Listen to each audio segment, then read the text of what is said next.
Joining the Observer on the air live couldn't be easier. First, visit bit.ly/obguest. Once you click on that, you'll wind up on this screen.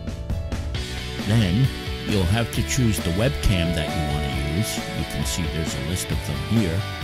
And once you choose the right webcam, you'll then have to choose the microphone that you want to use.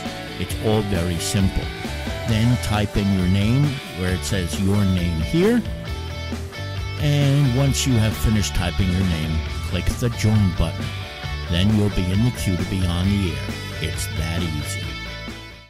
Hi again, everybody. It's Kevin Knessa coming to you live from the newsroom of The Observer and TheObserver.com on this, the 14th day of May in the year 2024. Sure hope you're enjoying your Tuesdays, no matter where it is you are in the country. A little damp here in the Northeast today, but we'll get by. It's okay. It's supposed to be a little bit warmer later in the week, and we'll find out a little bit more once we talk to Tony Mondero Thursday evening. But as you do each and every Tuesday, you welcome me into your home so that I can bring you this week's news. And before we get to this week's paper, I want to welcome in Henry Atwell, who is here with us, and Carmen de Jesus, and all of you who are watching and perhaps lurking in the chat room. I'm grateful to all of you for being here today. Now, today is Election Day in Nutley and Belleville, so there are some very interesting races going on in these two townships.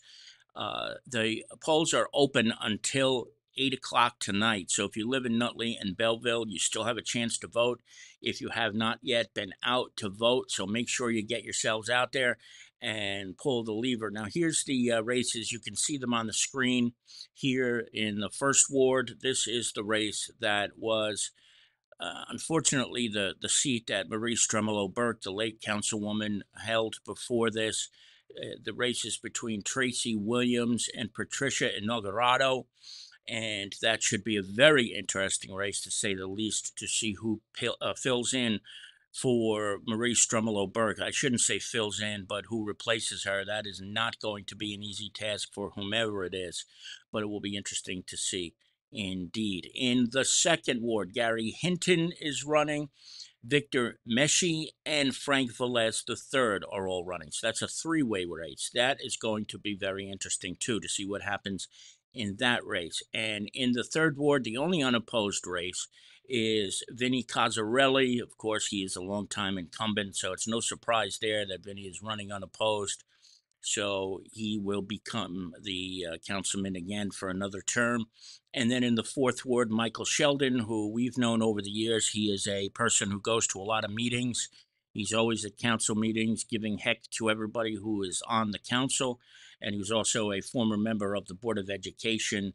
He is running for a seat against Diane Guardabasco. I'm sorry, I had a little bit of trouble with that name. So it's going to be interesting to see what happens in Belleville tonight. And we'll move up to Nutley now, where this race is a seven-way race for 5 seats. 5 incumbents are running. That includes Thomas Evans, Mayor Joseph Scarpelli, John Kelly, Al Petracco, and Mauro Tucci. Those are the 5 incumbents, and they are running against Lorenzo Marchese and Maria Hamlin. I have to say, I know a lot of these guys. I've known Maria for a long time. She is a retired police officer. I've had great relationship with Mayor Scarpelli and Commissioner Petracco, all great people who are running. So this will be a very interesting race. The top 5 vote getters win, and then, of course, the person with the highest number of votes becomes the new mayor or the next mayor, depending on how you look at it.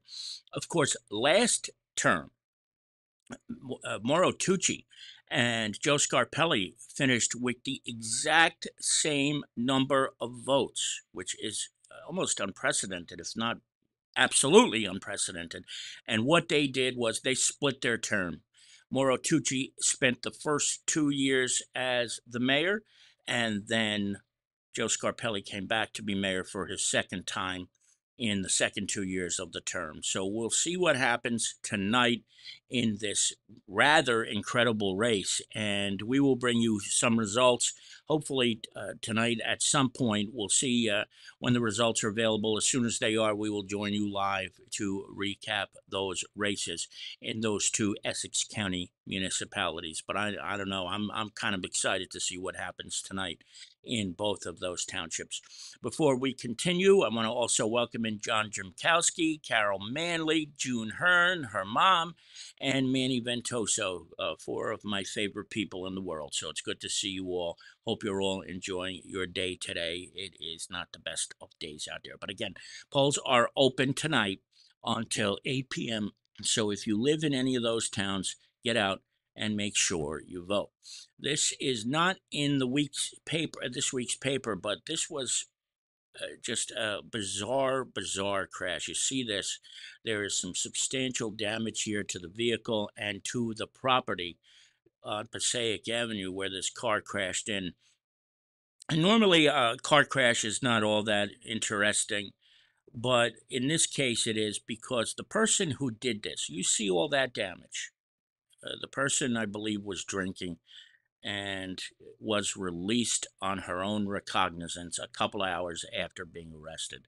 Again, I sometimes show you these things to remind you about the lovely world of bail reform and the way it goes. And this is just another example of that. It just continues and continues, and you see something like this. That could have been some serious damage done if somebody had been walking or was out and about, or even just walking around their apartment or whatever that is right there.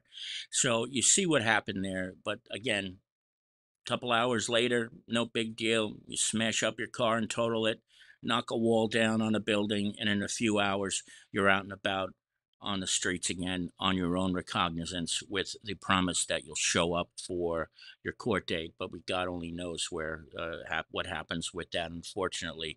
I wish we had the time to follow up on that, but unfortunately, we don't have enough time to get into the courts. But we will see what goes on there.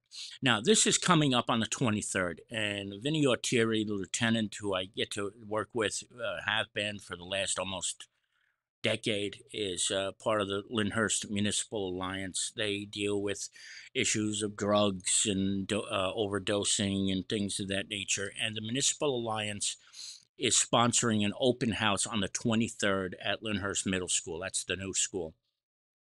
And since it's at 6:30 p.m., they will provide a light dinner for all the people who attend. And this is an important day in the life of the township of Lyndhurst, because you really get to see all of the great things that the Lyndhurst Municipal Alliance does. All of the municipal alliances in our readership area are very strong, but particularly Lyndhurst does a great job. And it's nice to see that they're having this open house. So if you're a resident of Lyndhurst and you want to find out a little bit more about the programs that are available, especially for young people who are suffering from the horrible affliction of addiction, you want to make some time to go over to Lyndhurst Middle School on the 23rd. Again, it's at 6:30 p.m., and you don't have to worry about making any dinner. You'll be able to take care of that on your own by going there, rather, because they will be providing that for you. So that is on the 23rd, and well done by the Lyndhurst Municipal Alliance and Vinny Ortieri and everybody who was on that incredible board of volunteer members of the community. This is this week's front page. And last week, a week ago tomorrow, I was fortunate to have been invited to attend this luncheon at Liberty House in Jersey City. And I don't know if you can tell on your screen, but look at the background. The World Trade Center is right behind Denise Facito and Jerry Facito and Carol Jean Doyle, Craig Guy, and the rest of the Facito family. Mary Trine DeCastro is there. Joanne Caratura is there. And I think I see Barbara Stamato in there as well. The Senior Citizen of the Year this year is Denise Facito from Kearny. And, I have known Denise for a long time. I've known the whole Facito family for a long time. There's no secret there. I'm not letting anything, any kind of secret escape from the world. That I love that family very much. But I was so happy when I found out that Carol Jean Doyle, the mayor of Kearny, chose Denise to be this year's representative. Somebody who deserves it very, very much. And I'm not just saying that because she's my friend either. She has been involved in so many things, whether it's with the Elks or at Christmas time. No matter where you go, you are going to see Denise Facito at that event. And it's just kind of remarkable how much she does that goes under the radar. But finally, she was on top of the radar, and she was recognized as Kearny's Senior of the Year. Now, indeed, there was a selection in East Newark and in Harrison as well, and we have that in the story too. I don't want to slight them at all. That is not what my intention was, but this was special for me on a personal level. So I want to thank everybody for dealing with that. And then you can see who the Harrison and the East Newark winners were as well. Larry Bennett was there in lieu of the winner because the winner is taking some time to recuperate from an illness. As we move into this week's edition, Harrison recently hired 7 new police officers. And if you want to talk about a situation where this was needed, it's in Harrison, because the population is just exploding in Harrison. At the last check, there were 19,000 residents, whereas 10 years ago it was only about 14,000. So the population is growing. There is so much building going on within the town. And this was a great move by Mayor James A. Fife to hire 7 new police officers for the town of Harrison. They need it. They desperately need it. Yes, some of these are retirements, but this is a good thing that they're doing there. So 7 new guys. One is already on the job because he was a police officer somewhere else. The rest are going to the academy, and one is on a modified academy assignment because I believe he was a correctional officer before taking the job as a Harrison cop. So we wish them all the safety and success in the world as they begin their new work as Harrison police officers. Well done, town of Harrison. The Nutley Police Department is seeking reaccreditation. This happens every couple of years, and it's a prestigious thing. If you don't get reaccredited by the New Jersey Associations of State Police Chiefs, it's pretty embarrassing. But Nutley has always been accredited. All the towns we cover are accredited, but they need input. Residents are allowed to give input, and all the details on how, if you are a resident of Nutley, you can give input as to what's going on there, you will find right there. And of course, Alyssa Machado, whose maiden name is Facito, just missed me talking about her mother. So unfortunately, those are the breaks. She came in a little bit too late, but she can wind back and watch that a little bit later on when she's home. Belleville is planning a bike corridor. Belleville is a very bike-friendly township. And Mayor Mike Melham is doing a great job keeping things on board there. And they are planning a corridor that is completely for bikes. It's in the area of the high school. So I hope you'll check that out when you get a chance. Another great job by Mike Melham there with what's going on in Belleville. Congressman Pasquarel was in Kearny last week. He brought a check for almost $1 million that will cover lead pipe replacement project in the township, a project that's been in the works for several years now, but it's all coming to fruition. I know Steve Marks is probably excited to get this going even further and closer and closer to it all being completed. It's going to be a while before that happens, but thanks to Congressman Pasquarel, almost $1 million comes into the town of Kearny to work on that project, and that's Rick Poplawski right there with Congressman Pasquarel last week at Town Hall. And Pasquarel took a tour of Passaic Avenue when he was here. So we welcome him. I'm glad he was here. I'm sorry I wasn't able to make it, but whenever Congressman Pasquarel is in the area, it's usually for a good reason and because he did something very good for the people of the town. Fisher Field has a community garden, and that, of course, has reopened after a hiatus. So if you are a gardener, or you're into that kind of thing, it's now reopened, and of course, they're looking for volunteers, and you can find that information inside this week's edition of the Observer. And then this was very interesting. We included the remarks that Craig Guy delivered at his first State of the County address, which was done in front of the commissioners in Jersey City a little while ago.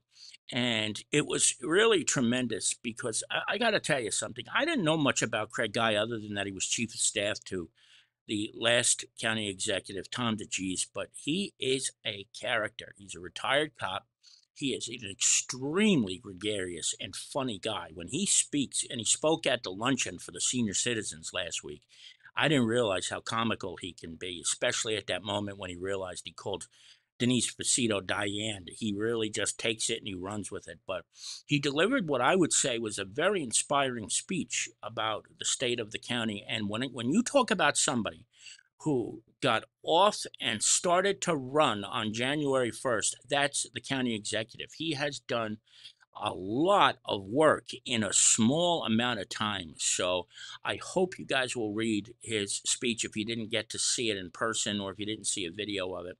He's got a very, very ambitious and quite frankly, an impressive agenda that he's working on for the people, not just of Jersey City, but for all of Hudson County.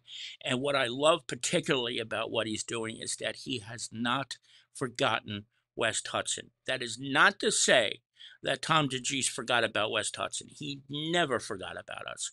But when you talk about somebody who is giving it an extra effort for West Hudson, Craig Guy is coming through, and that is very, very important to see. And it's no wonder to me that so many people love the guy, including some of the police and fire unions in Kearny. They all absolutely love the new county executive. So we'll see what happens from there. Also, the Memorial Day, the Cardinal Joseph W. Tobin will be in North Arlington celebrating an outdoor mass at the Holy Cross Cemetery in North Arlington. So I hope you'll check that out if you're going to be around and not going away for Memorial Day weekend. Cardinal Tobin is an excellent homilist, so you can check that out. And we are in the middle of Police Week. And Mina Claudius, the president of the Kearny PBA, along with the PBAs of several other towns that you can see on this screen right now and in this ad on page number 7, they took out this ad to mark Police Week 2024, and this is a time where police need our support more than they ever have. And I don't think that's an understatement. I don't think that's anything you don't already know. But with it being Police Week, we salute all of the women and men who serve in the police departments of the towns that we cover and all over the country. All over the country. Sometimes I think about the stories that we hear about some of the police officers that live in our area and when they go home and the things that they have to bring home and deal with. I don't know if any of us who are not police officers can truly grasp the gravity of what they see on a daily basis. So to all of the police officers in the towns we serve and the towns we don't serve, our cap is tipped to all of you on this National Police Week. We move into the back, and of course, we have a bunch of stories this week in sports from Jason Bernstein, and a rarity, 2 athletes of the week. Now, this is not that they're sharing it, but one was from last week, and we didn't have the space in the paper to run it, so we have 2 athletes of the week in this week's paper. This here, Mustafa, was supposed to be last week, but we just had to hold it. But they each deserve their tremendous, tremendous honor. And don't forget this weekend, if you don't have anything to do, Watco's one-act plays take place this weekend in Harrison. 2 pages of classifieds, as there are each and every week. So if you're looking for a place to live, if you're looking for a place to work, or if you need to get your lawn mowed, or you need work done in the house, you are going to find it in this week's classified. Please check those out on pages 16 and 17. And that's it. That's it. I want to thank each and every one of you for joining us today. Alyssa says she's going to stop by for papers after work, but that would not do any good because they aren't going to be here till tomorrow, as they are each and every Wednesday. So you're going to want to do that tomorrow, Alyssa. I hope you're still listening because I don't want you to take an unnecessary trip. But I'll put a bunch of those aside for you. Enjoy what remains of this day, and I will see you back in about 48 hours or so with Tony Mondero, and then, of course, if any news breaks in between. From the newsroom of The Observer and TheObserver.com, Kevin Canessa signing off for now, and I hope to see you back here again very, very soon. Take care, everybody. Bye-bye.